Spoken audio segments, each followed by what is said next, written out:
बिस्मिल्लाहिर्रहमानिर्रहीम। अस्सलाम वालेकुम। Welcome to Fatima's kitchen. Pizza जो हर किसी का फेवरेट होता है और बच्चों को लंच में क्या दे, सबसे बड़ी प्रॉब्लम ये होती है। तो अगर हम इस पिज़्ज़े को बनाए, इसके बेस बना के फ्रीज़र में रखें तो इजीली हम 2 महीनों तक इसको इस्तेमाल कर सकते हैं। मैं स्टेप बाय स्टेप आपको बनाना सिखाऊंगी इस वीडियो में। मैंने बहुत डिटेल से ये वीडियो बनाई है सिर्फ़ और सिर्फ आप लोगों के लिए। आप तवे पे ये ज़बरदस्त पिज़्ज़े बना सकते हैं। इस वीडियो को देखने के बाद आपकी सारी टेंशन ख़त्म हो जाएगी कि हमारा पिज़्ज़ा जो है वो नीचे से सख्त हो जाता है। मैं आपको इतनी डिटेल से और इतने आसान तरीके से समझाऊंगी कि आप पहली बार में ही मुझसे ज़्यादा परफेक्ट पिज़्ज़े जो है वो अपने घर में बना सकेंगे। आप यकीन करेंगे, मैं जो लार्ज साइज़ वाले पिज़्ज़े हैं वो एक टाइम में 6 से 7 आसानी से बना लेती हूँ, वो भी सिर्फ़ और सिर्फ तवे पे। तो बहुत आसानी से आप इन पिज़्ज़ों को बना सकते हैं अपने ही घर में, और कम बजट में आप ढेर सारे पिज़्ज़े जो है उनको एंजॉय कर सकते हैं। बस आपने वीडियो के किसी भी पार्ट को स्किप नहीं करना। यहाँ पे मैं आपके साथ इसका ज़बरदस्त सा जो सॉस है वो भी सिखाऊंगी कि उसको आपने कैसे बनाना है घर में ही। अगर आप इसका सॉस घर में बनाएंगे तो इंशाल्लाह आपकी पिज़्ज़े को 4 चांद लग जाएंगे। सबसे पहले आटा जो है वो डो इसकी वो रेडी कर लेते हैं। यहाँ पे मैंने नीम गर्म पानी लिया है, आधा गिलास, आधा कप है ये। उसमें मैं शामिल करूँगी 1 ईस्ट का फुल साशे। ये तकरीबन 1 किलो यहाँ पे हम आटे का इस्तेमाल कर रहे हैं, मैदे का, तो उसके लिए हम फुल साशे लेंगे और इसको आपने फ्रेश ही यूज़ करना है। इसको हम पानी में इसलिए डालेंगे ताकि हमें इसका पता चले कि जब ये फूल के बाहर आएगा तो इसका मतलब है कि ये 100% जो है काम करेगा। और साथ ही यहाँ पे मैं इसमें शामिल करूँगी 1 खाने का चम्मच भर की चीनी। आप डायरेक्ट इसको भी यूज़ कर सकते हैं ईस्ट को, लेकिन अगर आप चाहते हैं कि आपका डो जो है वो अच्छी तरह रहे और आपकी मेहनत ज़ाया ना हो तो आपने पहले इसको पानी में डाल के तकरीबन 6 से 7 मिनट तक छोड़ देना है। और ये देखिए जी, जैसे ही मैंने इसको तकरीबन 7 मिनट हो चुके हैं और ये फूल के बाहर आ गया है, तो ये इसका मतलब है कि ईस्ट बिल्कुल परफेक्ट है। यहाँ पे मैंने इसको बोल में शिफ्ट कर दिया है जहाँ पे मैं आटा गूंदूंगी, और उसमें हम शामिल करेंगे 1 कप भर के दूध। यहाँ पे नीम गर्म दूध ही मैंने लिया है। 1 अदद अंडा शामिल करेंगे और 1/4 कप के बराबर यहाँ पे मैं इसमें शामिल करूंगी ऑयल। अब उसी कप का इस्तेमाल करते हुए यहाँ पे मैं 6 कप भर के मैदा इसमें शामिल करूँगी। ये 1 केजी के बराबर मैदा है। और जी यहाँ पे आप मैं इसलिए कप के हिसाब से आपको बता रही हूँ कि 2 कप हमने लिक्विड चीज़ें इस्तेमाल की है और उसमें हमने 6 कप जो है वो मैदा इस्तेमाल किया है। अब हमने जो मैदा है इसको अच्छे से गूंद लेना है। तकरीबन 5 से 6 मिनट लगेंगे इसको अच्छी तरह परफेक्ट डो बनाने के लिए। हमने इसको अच्छी तरह गूंद लेना है। लास्ट में जब आपको लगे कि ये बिल्कुल हाथों से चिपकना छोड़ दिया है, अपने हाथों को धो लेना है। ये बिल्कुल एक आम सा स्टेप है, लेकिन जो मेरी बहनें न्यू होती है कुकिंग में उनके लिए मैं बता रही हूँ कि आपने हाथ पे थोड़ा सा ऑयल लगा देना है। उससे ये होगा कि ये जो आटा है वो आपके हाथों के साथ चिपकेगा नहीं। और बस जी यहाँ पे हमने इसको अच्छी तरह फोल्ड करके रख देना है। ऊपर से भी थोड़ा सा ऑयल लगाएंगे और इसको कवर करके हमने छोड़ देना है तकरीबन 45 मिनट से 50 मिनट तक के लिए, ताकि ये अच्छे से राइस हो सके। इसको हमने इतना ही नरम रखना है और इसको हमने किसी भी रुमाल में इसको आप लपेट लीजिएगा और इसको साइड पे रख दीजिएगा। गर्मी का मौसम है और अगर सर्दी हो तो आपने इसको कंबल में लपेट लेना है, ठीक है। यहाँ पे इसके लिए ज़बरदस्त सा सॉस रेडी कर लेते हैं। थोड़ा सा ऑयल लिया है मैंने 1/4 कप के बराबर। उसमें कुछ तकरीबन 25 अदद मैंने लहसुन के जवे डाले हैं और साथ ही 1 लार्ज साइज़ का प्याज है। अगर मीडियम साइज़ का हो तो आपने 2 इस्तेमाल करनी है। और यहाँ पे हमने इसको हल्का सा सौते करना है। हमने इसको बहुत ज़्यादा कलर इसका चेंज नहीं करना, बस इसका कच्चापन जो है वो ख़त्म हो जाए। आधा चाय का चम्मच यहाँ पे मैंने इसमें कुटी हुई लाल मिर्च, आधा चाय का चम्मच यहाँ पे मैं इसमें शामिल करूँगी मिक्स हर्ब्स, और आधा चाय का चम्मच ही ओरिगेनो मैंने इसमें शामिल कर दिया है। और अच्छे से मिक्स करेंगे। इनको हम तकरीबन सिर्फ और सिर्फ 20 सेकंड्स का टाइम देंगे, इससे ज़्यादा टाइम नहीं देंगे ताकि जो मसाले हैं वो जले नहीं। इसके बाद हमने रेड टमाटर लेने हैं। टमाटर आप कोशिश करें कि थोड़ा सा भी ख़राब ना हो, क्योंकि हम इसको स्टोर करेंगे इस सॉस को।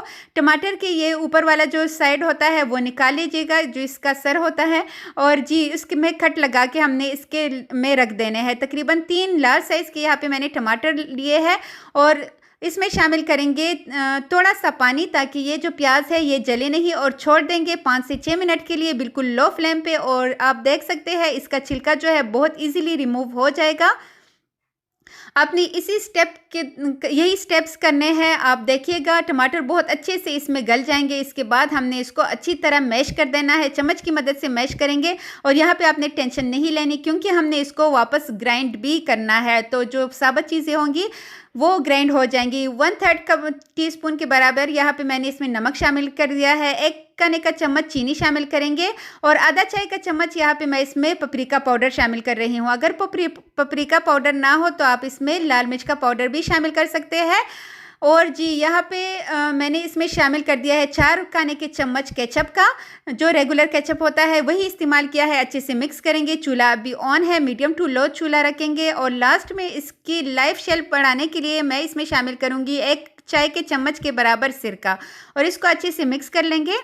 चूल्हा बंद कर देंगे और जी ज़बरदस्त सा सॉस जो है ये रेडी होने वाला है। बस जी जब ये ठंडा हो जाएगा हमने इसको सिंपल ग्राइंड करना है और इसको आप फ्रिज में रख के रेफ्रिजरेटर में रख के तकरीबन 2 हफ्तों तक के लिए इस्तेमाल कर सकते हैं। बस शर्त यह है कि आप जिस कंटेनर में भी इसको डालें वो उसको ड्राई होना चाहिए। बिल्कुल एक खतरा भी अगर उसमें पानी हुआ तो ये जो सॉस है ये बहुत जल्दी ख़राब हो जाएगा। और अगर आप ज़्यादा अरसे के लिए इसको स्टोर कर रहे हैं तो 1 हफ्ते बाद आपने इसको फ्रीज़र में रख देना है।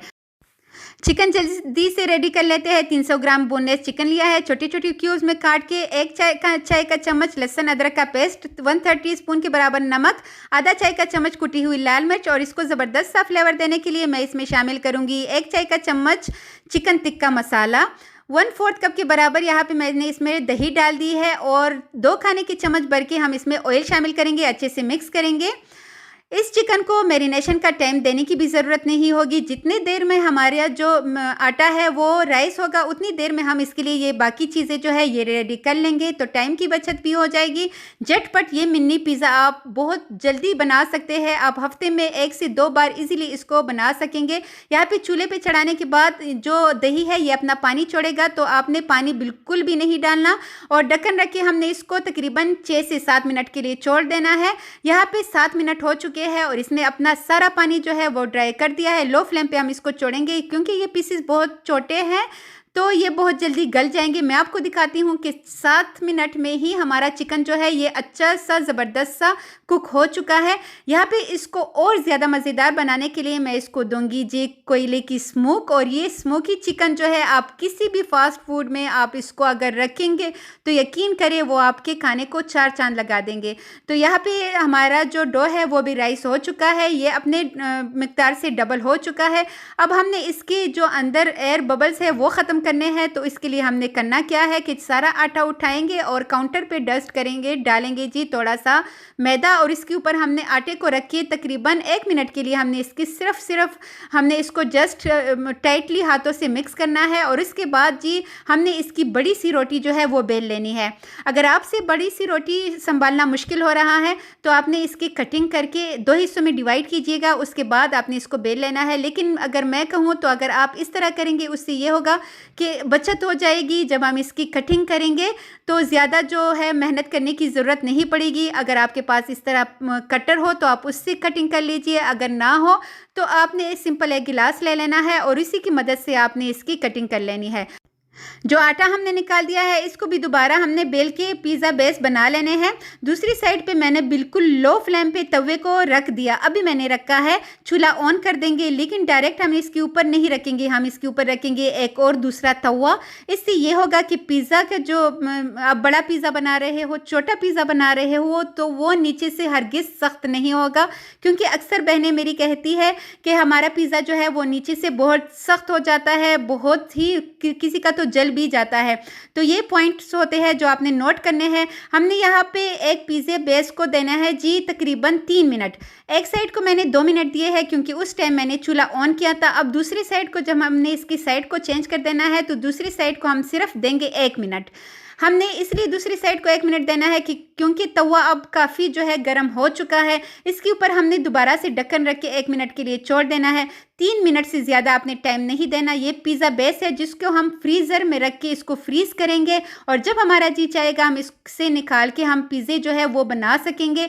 तो ये पॉइंट होता है, आपने इन छोटे छोटे पॉइंट्स को नोट करने हैं। यहाँ पे 3 मिनट में ही ये 4 पिज़्ज़ा बेस जो है ये रेडी हो चुके हैं। अगर आपका तवा बड़ा हो या उसका ढक्कन बड़ा हो तो आप एक साथ 6 से 7 पिज़्ज़े के बेस भी रख सकते हैं। अब यहाँ पे मैं दूसरा आपको दिखा रही हूँ कि पिज़्ज़ा हम बनाए कैसे। वो तो बेस मैंने बनाया है, उसी तरह हम सारे बेस जो है वो रेडी कर लेंगे। अब यहाँ पे बारी आती है पिज़्ज़ा बनाने की, तो उसी तरह फोर्क की मदद से हम इसमें सुराख करेंगे और इसको भी एक साइड को हम देंगे तकरीबन 1.5 मिनट, क्योंकि तवा यहाँ पे गर्म है। 1.5 मिनट देने के बाद हमने इसकी साइड को चेंज कर देना है और चेंज करने के बाद हमने डायरेक्ट चूल्हा बंद कर देना है, क्योंकि यहाँ पे हम करने वाले हैं इसकी फिलिंग। पिज़्ज़ो को यहाँ पे हम रेडी कर रहे हैं। तो मैंने आधा खाने का चम्मच यहाँ पे अपना पिज़्ज़ा सॉस लिया है, वो इसके ऊपर डालेंगे और इसके बाद जी अपनी मर्ज़ी की इसके ऊपर हम स्टफिंग करेंगे। वही पिज़्ज़े की स्टफिंग जो बिल्कुल आम सी होती है। अगर आप इसको बनाएंगे विद वेजिटेबल वाला तो यकीन करें वो भी बहुत ही मज़े का बनेगा। लेकिन अगर आप इस तरह स्मोकी चिकन इसके ऊपर रखेंगे तो आपका पिज़्ज़ा, आपने कभी बाज़ार में भी इतना मज़े का पिज़्ज़ा नहीं खाया होगा। यकीन करें, जब से हमने घर में इतने मज़ेदार पिज़्ज़े बनाना स्टार्ट किए हैं, हमने बाहर से पिज़्ज़ा लेना ही छोड़ दिया है। हम इतनी चीज़ें ऑर्डर करते हैं, लेकिन जी पिज़्ज़ा कोई भी कहे या हम खाने के लिए जाए, सब कहते हैं घर का पिज़्ज़ा तो किसी भी चीज़ को मतलब नहीं पहुंच सकता, बहुत ही मज़े का होता है। और मैं एक ही टाइम में मैं 6 से 7 पिज़्ज़े इस तरह इजीली बना लेती हूँ लार्ज साइज़ के। यहाँ पे मैंने दूसरे साइड को भी इसी तरह 1 मिनट दिया है और जी ज़बरदस्त से पिज़्ज़े जो है ये तैयार हो चुके हैं। आप यकीन करें, तवा हमने नीचे रखा है। अगर आपके पास दूसरा तवा ना हो तो आप स्टील का जो बर्तन होता है, जो ढक्कन होता है, उसी को आप नीचे रख लीजिएगा तवे के नीचे। तो इससे ये होगा कि हीट जो है वो थोड़ी सी कम पहुंचेगी और आपका पिज़्ज़ा बहुत ही लाजवाब बनेगा। तो बहुत ही ज़बरदस्त ऐसे ही करके सारे पिज़्ज़े रेडी कर लेंगे। कुछ पिज़्ज़ा बेस बनाएंगे जिसको हम फ्रीज़र में रखेंगे और कुछ ऐसे पिज़्ज़े बना के आप इसको भी फ्रीज़ कर सकते हैं। लेकिन चूँकि पिज़्ज़ा कहाँ फ्रीज़ हो सकता है, वो तो जैसे ही बनाओ झटपट किचन में ही ख़त्म हो जाते हैं। तो ये देखिए जी ज़बरदस्त से पिज़्ज़े भी हमारे रेडी है। इसका नीचे वाला साइड भी देख ले। बहुत ही आसान तरीके से अगर आप इनको फॉलो करेंगे तो आप आसान तरीके से बना सकेंगे। यहाँ पे मैं आपको दिखाती चलूँ जी, इसके ज़बरदस्त सा जो बेस हमने इतने ज़्यादा रेडी किए हैं 1 किलो मैदे से, तो ये भी हमारे रेडी हो चुके हैं। एक पिज़्ज़ा मैं आपको तोड़ के दिखाती हूँ, बहुत ही यम्मी, बहुत ही लाजवाब पिज़्ज़ा हमारा बनता है। आपने चिकन को भी ऐसे ही बनाना है। ये जो सॉस है इसको आप बना के रेफ्रिजरेटर में रख लीजिए। यकीन करें, जब भी आपने इस तरह आपका दिल करे आप फ्रीज़र से निकाल के फटाफट, आपने पहले इसको डीप फ्रीज़ करना है अगर आप इन पिज़्ज़ा बेस को इस्तेमाल कर रहे हैं। उसके बाद आपने इसकी फीलिंग करनी है, फिर आपने तवे के ऊपर इसको रखना है। तो सोचना कैसा, आपने जल्दी से किचन में जाना है, मेरी रेसिपी को ज़रूर फॉलो करना है। अपना फीडबैक मेरे साथ लाजमी शेयर कीजिएगा और अगर आपको ये वीडियो ज़रा सी भी हेल्पफुल लगी हो तो आपने इसको लाजमी शेयर करना है, लाइक भी करना है। और अगर आप मेरे चैनल पे नए हैं तो चैनल को प्लीज़ सब्सक्राइब भी करना है। Thanks for watching. अल्लाह हाफिज़।